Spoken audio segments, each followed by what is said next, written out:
হায় ভগবান, যা মেঘ গর্জন করছে, ছেলেটা তো এখনো বাড়িতেই ফিরল না। এই মেঘ গর্জন করলে আর কেউ বাইরে থাকলে ঘরের মানুষের যে কি চিন্তা হয় তা ঘরের মানুষই বোঝে। বৌমা, ও বৌমা, বলি তোমার রান্না হলো? এদিকে ছেলেটা এখনো ঘরেই ফিরল না, কি যে চিন্তা হচ্ছে। হ্যাঁ মা, এই তো মশলাটা বেটে তরকারিতে দিলাম, আর কিছুক্ষণের মধ্যেই রান্না হয়ে যাবে। চিন্তা করবেন না, ও ঠিক ঘরে ফিরবে। হ্যাঁ, তাড়াতাড়ি ফিরলেই বাঁচি। যা জোর মেঘ গর্জন করছে আর বিদ্যুৎ চমকাচ্ছে, এখনই মনে হয় বৃষ্টি নামবে। যাবার সময় মনে করে ছাতাটা দিয়ে দিয়েছি, যদি বৃষ্টিও হয় ছাতা নিয়ে ঘরে চলে আসবে। হায় হায় রে, বৃষ্টিতে মনে হয় পুরো ভিজেই যাব। যা জোরে বৃষ্টি পড়ছে, জোরে জোরে পা চালাই, ঘরে ফিরতে হবে তাড়াতাড়ি।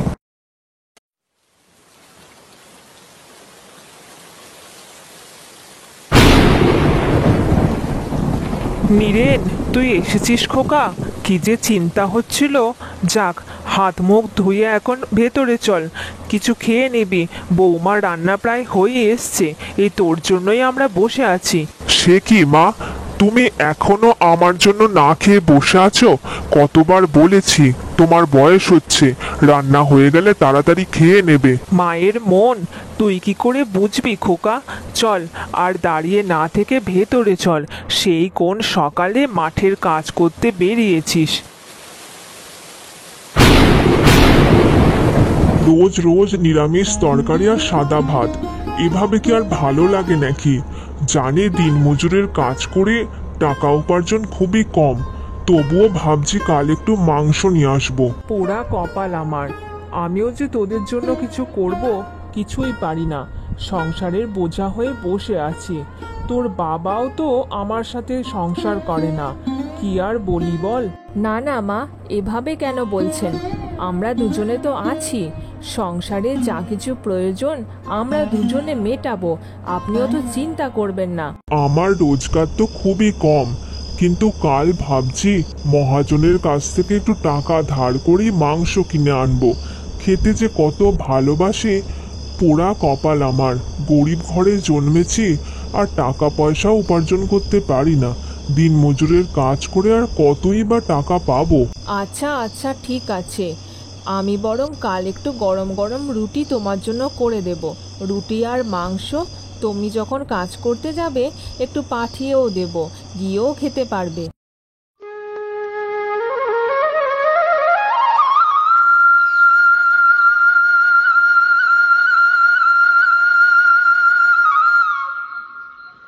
বুঝলে গিন্নি, আমরা গরিব মানুষ, ভালো মন্দ খাওয়া সত্যিই আমাদের স্বপ্ন। আজ অনেক দিন পর মাংস খাবো, এটা ভেবেই যে কি আনন্দ হচ্ছে। আনন্দ কি তোমার একার হচ্ছে নাকি? আনন্দ তো আমাদেরও হচ্ছে গো। কতদিন পরে আমরাও একটু মাংস আর রুটি খাবো। দাঁড়াও, আমি এই চিড়েটা ভালো করে চেলে নি, তারপর তোমার রান্না করে দিচ্ছি। আচ্ছা আচ্ছা গিন্নি, একটু তাড়াতাড়ি করো, আমার আবার আজকে অনেক কাজ আছে। হ্যাঁ গো হ্যাঁ, এই তো আমার প্রায় হয়ে এসছে, এটা হলেই রান্না চাপিয়ে দেব। সকাল থেকে কি কমটা কাজ থাকে নাকি? শুধু তো রান্না করাটাই দেখতে পাও। কি আর করব কমলিকা, মোটা টাকা রোজগার করলে আজকে আমাদের এরকম কষ্ট করে সংসার চালাতে হতো। শোনো, সৎ পথে টাকা রোজগার করো, দেখবে ভগবান একদিন ঠিক সহায় হবে। সৎ পথ যতই কঠিন হোক না কেন, তার ফল কিন্তু ভালোই হয়। সত্যি, মানুষটা সারাদিন পরিশ্রম করে, কি করে আমাকে আর শাশুড়ি মাকে ভালো রাখবে তার জন্য। কবে যে ভগবান মুখ তুলে তাকাবে কে জানে। যাই হোক, রান্নাটা তো প্রায় হয়েই এলো।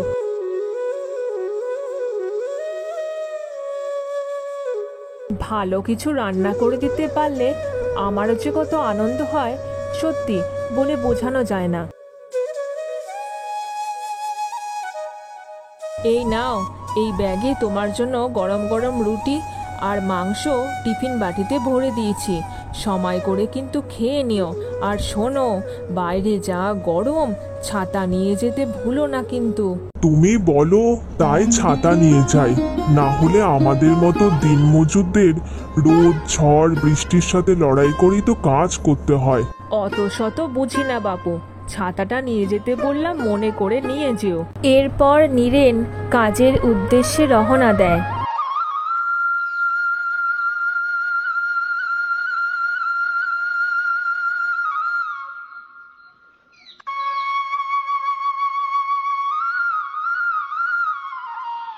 বড্ড খিদে পেয়েছে।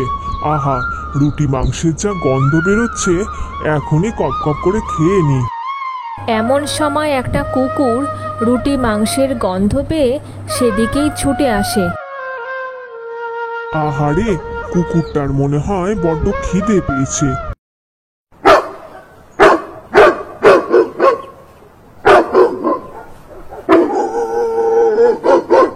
না, এই যা রুটি মাংস আছে, এই কুকুরটাকেই বরং খেতে দিয়ে দিই। বেচারা মনে হয় কয়েকদিন খেতে পায়নি। খা কালু, খা। সত্যি, যদি আমার অনেক টাকা থাকতো, এরকম পেট ভরে খাওয়াতে পারতাম রে তোকে, রোজ রোজ খাওয়াতে পারতাম। এরপর ওই কুকুরটি নীরেনের সাথে সাথে চলতে শুরু করে এবং এভাবেই চলতে চলতে সে নীরেনের বাড়ি অবধিও পৌঁছে যায়।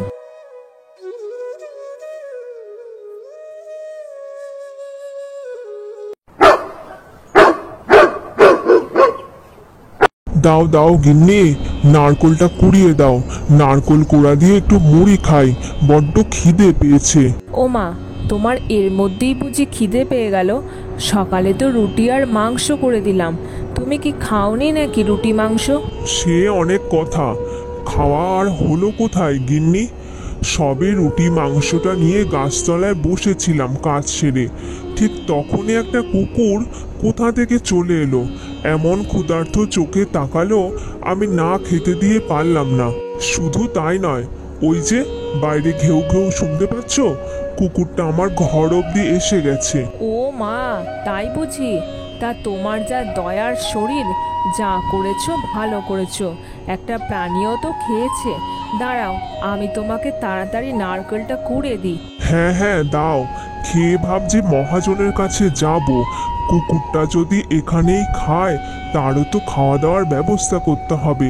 সেই জন্য একটু টাকা ধার চাইতে যাব।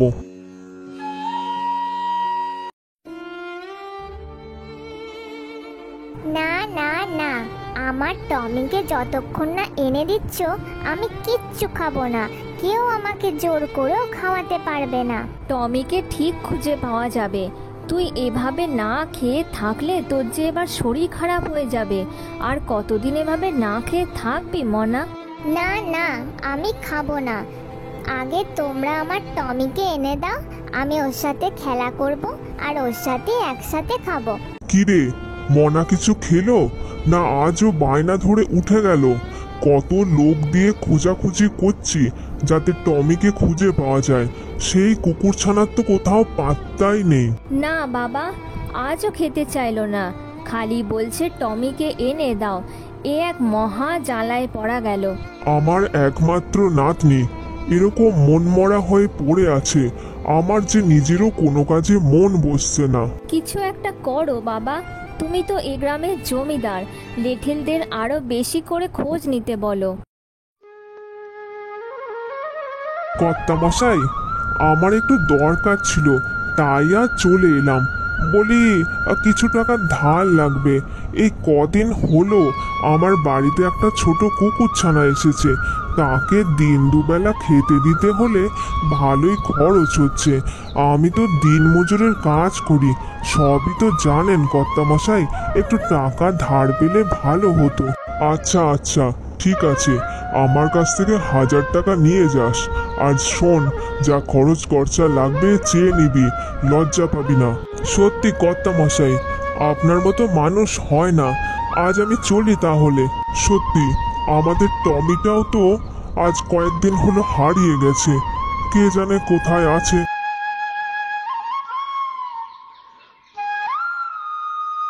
নীরেন দাদাদের বাড়িতে গিয়ে একবার দেখে আসি। কাল বাবার কাছে শুনলাম ওদের বাড়িতে নাকি কদিন হলো একটা কুকুরছানা এসে থাকছে। তোর প্রতি একটা অদ্ভুত টান জন্মে গেছে কালু। তোর খাওয়া পড়ার কোনো অভাব হবে না, দুবেলা দুমুঠো ভাত পেট ভরে খেতে দেব। ওমা, এ তো আমাদের টমি। এ কি দেখছি আমি? না, নীরেন দাদার সাথে এটা নিয়ে কথা বলতেই হবে। এ কি ছোট দিদিমণি, আপনি আমার বাড়িতে? আসুন আসুন, ভেতরে এসে বসুন। আসলে নীরেন দাদা, কিন্তু টমিকে ছাড়া আমার মেয়ে কিছুতেই খেতে চাইছে না। খালি বলছে টমিকে এনে দাও, ওর সাথে খেলা করব। চিন্তা করবেন না ছোট দিদিমণি, আজকেই আমার স্বামী ওই কুকুর ছানাকে আপনাদের বাড়িতে পৌঁছে দিয়ে আসবে।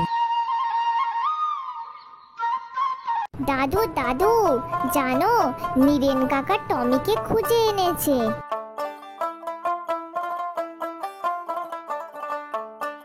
কর্তামশাই আমাকে ডেকে পাঠিয়েছিলেন, বলে কিছু দরকার ছিল? আমি তো টমিকে দিয়ে দিয়েছি। বাবা নীরেন, কি বলে যে তোকে ধন্যবাদ দেব আমি নিজেও জানি না। আমার নাতনির সবচেয়ে প্রিয় জিনিসটাকে তুই খুঁজে নিয়ে এসেছিস। তুই আমার যা উপকার করেছিস তার পুরস্কার স্বরূপ তোকে 1,00,000 টাকা দিলাম। আর যা আজ অব্দি ধার দেনা করেছিস আর কিছুই শোধ করতে হবে না। তুই আমার নাতনির জীবন ফিরিয়েছিস। ওকে ছাড়া ও খেতেই চাইছিল না। এরপর নরেন ওই 1,00,000 টাকা দিয়ে একটা ভালো পাকা বাড়ি তৈরি করে সুখে শান্তিতে মা আর স্ত্রীর সাথে বসবাস করতে শুরু করে। পশ্চিমবাংলার এক ছোট্ট গ্রামের নাম ছিল সোনারপুর। সেখানকার বেশিরভাগ মানুষ কৃষিকাজ করত। সেই গ্রামেই বসবাস করত রমেশ ও তার স্ত্রী চম্পা। তাদের দাম্পত্য জীবন ছিল ভালোবাসা ও সম্মানের বন্ধনে বাঁধা। চম্পা ছিল এমন একজন নারী যে কখনো চুপচাপ বসে থাকতে পারত না। সকাল হতে না হতেই সে গরুকে খাওয়াতো, রান্নার কাজ করত, পুকুর পাড়ে কাপড় কাচত, উঠোনে সমস্ত কিছু পরিষ্কার করত, উঠোন ঝাড় দিত। এভাবেই সারাদিন সে করত। তারপর রমেশের সাথে একসাথে মাঠের কাজের জন্য বেরোতো। সেখানে সে রমেশের সাথে সমান তালে মাঠের কাজ করত।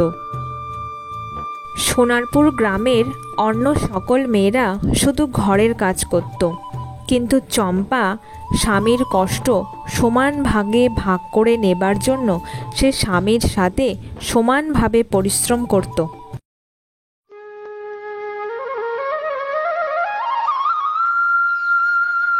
সত্যি চম্পা, ঘরে সারাদিন এত কাজ করো, তারপরেও মাঠে এসে আমাকে সাহায্য করো। বলি ঘরে সেই সময় একটু বিশ্রাম নিলে তো পারতে। না না, বসে থাকতে আমি পারবো না। তুমি তো আমাকে সেই বিয়ের থেকে দেখছো। চুপচাপ বসে থাকতে পারবো না। কাজ না করলে আমার পোষায় না।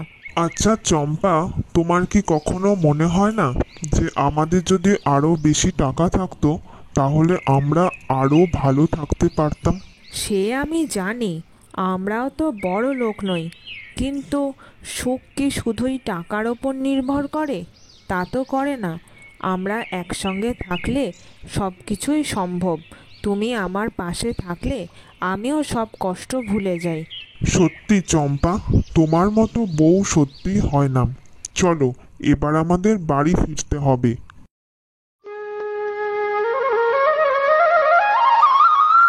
এরপর রমেশ আর চম্পা মাঠের কাজ সেরে পড়ন্ত বিকেলে বাড়ি ফেরে।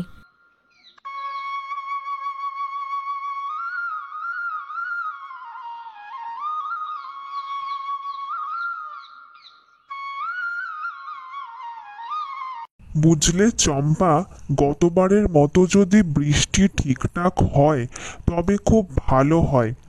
আমাদের তো নিজেদের জমি নেই, জমিদারের ভাগের জমিতে চাষ করি। তাই জমিতে যত বেশি ফসল ফলাতে পারবো তত বেশি ফসল বিক্রি হবে আর লাভও তত বেশি হবে। হ্যাঁ, সেটা তুমি ঠিকই বলেছ। আর চাষের জমি থেকে যেটুকু লাভ হবে সেটা দিয়ে আমাদের এই মাটির খড়ের চালটা পাল্টাবো। ঠিক আছে চম্পা, তবে তুমি যেটা বলেছ সেটাই হবে, খড়ের চালগুলো পাল্টে দেব। নাও এবার তাড়াতাড়ি খেয়ে নাও, আজ তো বেশি কিছু বাজারে ছিল না, তাই চাল আর ডাল দিয়ে একটু গরম গরম খিচুড়ি বানিয়ে দিলাম। হ্যাঁ চলো, খাওয়া দাওয়া করে নেওয়া যাক। এভাবে বেশ কয়েকদিন কেটে যায়। হঠাৎ করে গ্রামে প্রচণ্ড খরা দেখা যায়। মাঠের সমস্ত ফসল শুকিয়ে যায়, চাষের জমি শুকিয়ে যায়। এমন এক দুঃসময় চম্পা একদিন মাঠে যাবার পথে হঠাৎ করে অসুস্থ হয়ে পড়ে।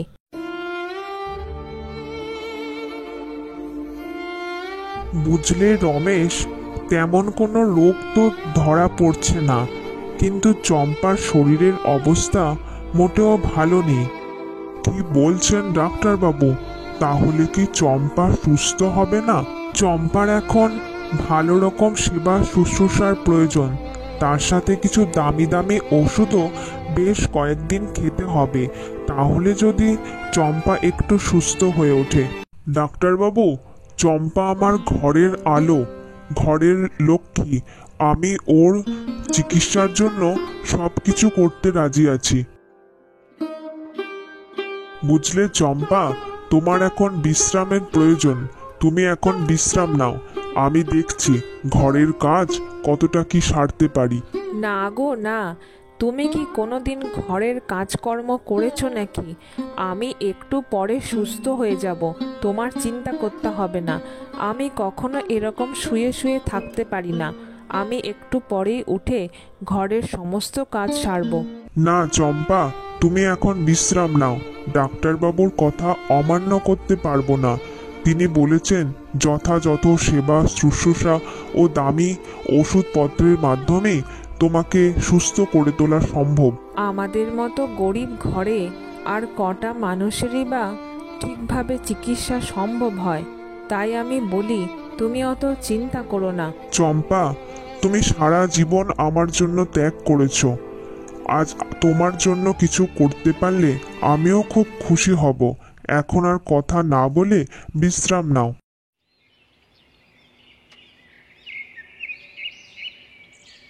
রমেশ চম্পাকে যথার্থই ভালোবাসত, তাই চম্পা অসুস্থ হয়েছে বলে রমেশ ঘরের সমস্ত কাজ একা হাতে করতে শুরু করে।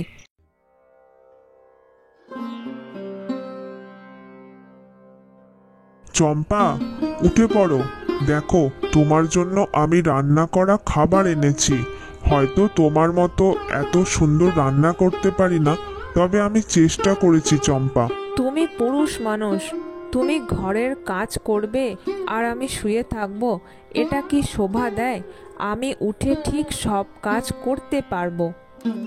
সেটা কিছুতেই হয় না চম্পা। সংসারের জল যখন একা কাঁধে না হয় তখন সেটা ভারী লাগে, কিন্তু দুজনের সমান ভাগে ভাগ করে নিলে সেটা হালকা হয়ে যায়। তুমি যতদিন না সুস্থ হচ্ছ ঘরের সব কাজ আমি করব, যেমন সুস্থ অবস্থায় বাইরের কাজ তুমি আমার সাথে করতে।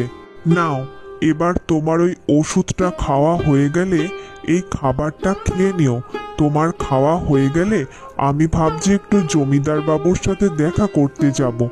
রমেশ বুঝতে পারে চম্পার চিকিৎসার জন্য আরও বেশ কিছু টাকার প্রয়োজন, কিন্তু অত টাকা তার কাছে নেই। তাই সে ঠিক করে তার জমির কিছু অংশ জমিদার বাবুর কাছে বন্ধক রাখবে। এরপর চম্পার খাওয়া দাওয়া হয়ে গেলে রমেশ জমিদার বাবুর বাড়ির উদ্দেশ্যে রওনা দেয়।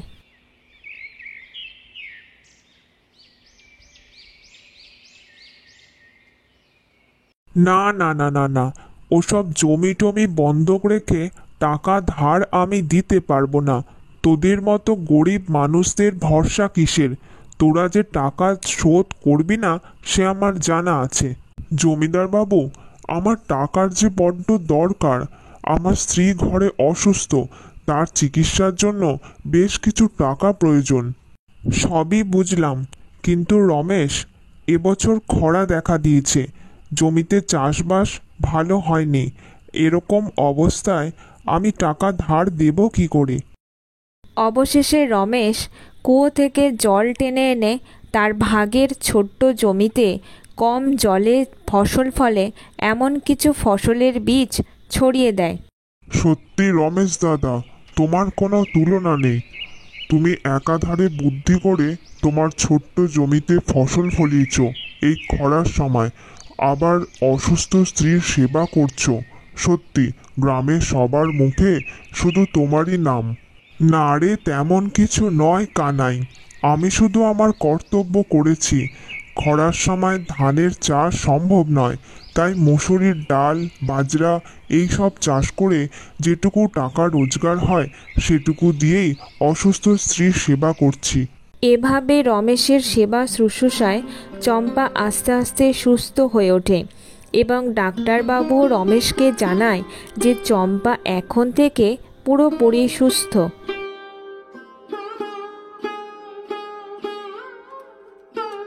বুঝলে চম্পা, তোমাকে সুস্থ করতে পেরে আজ আমি নিজেকে ধন্য মনে করছি।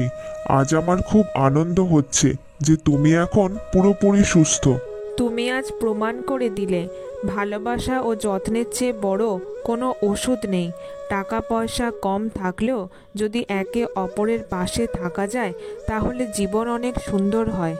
বুঝলে চম্পা, তোমার সুস্থতাই আমার সবচেয়ে বড় সম্পদ। যতদিন বাঁচব একসাথে একে অপরের পাশে থেকে এভাবেই বাঁচব। এরপর চম্পা আর রমেশ আবার আগের মতো তাদের ভাগের জমিতে বুদ্ধির সাথে ফসল ফলিয়ে নিজেরা পরিশ্রম করে আবার আগের মতো কাজ করতে শুরু করে। আর সন্ধেবেলায় তারা একসাথে গল্প করতে করতে বাড়ি ফেরে। এরপর অনেক সময় পেরিয়ে যায়, বেশ কিছু বছর তারা একে অপরের পাশে থেকে এভাবেই পরিশ্রম করে তারা নিজেরা একটা সুন্দর পাকা বাড়ি তৈরি করে।